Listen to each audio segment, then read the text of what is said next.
Athavanad Mattummal government higher secondary school ഗ്രൗണ്ടിൽ വെച്ച് നടന്ന GHSS ആദവനാട് ഫുട്ബോൾ ലീഗ് മത്സരത്തിന് സമാപനമായി. സ്കൂൾ PTA അധ്യക്ഷൻ ഉസ്മാൻ പൂളക്കോട്ട് മത്സരം ഉദ്ഘാടനം ചെയ്തു.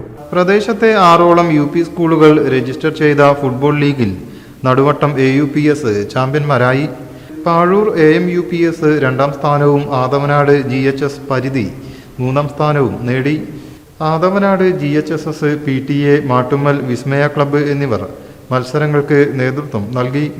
പങ്കെടുത്ത എല്ലാ കുട്ടികൾക്കും 1, 2, 3 സ്ഥാനം നേടിയ സ്കൂളുകൾക്കും best player, best goal keeper എന്നിവർക്കും ട്രോഫികൾ നൽകി. Principal P. സുഹൈൽ സാബിർ ചടങ്ങിൽ അധ്യക്ഷനായി. Head mistress P. പ്രീതാകുമാരി സ്വാഗതം പറഞ്ഞു.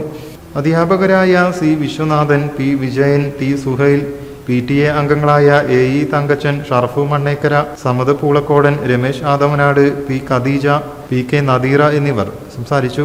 PP അരുൺ നന്ദിയും പറഞ്ഞു. News desk media mission. ഏവർക്കും ബ്രൈഡൽ ക്രാഫ്റ്റിന്റെ ക്രിസ്തുമസ് പുതുവത്സരാശംസകൾ.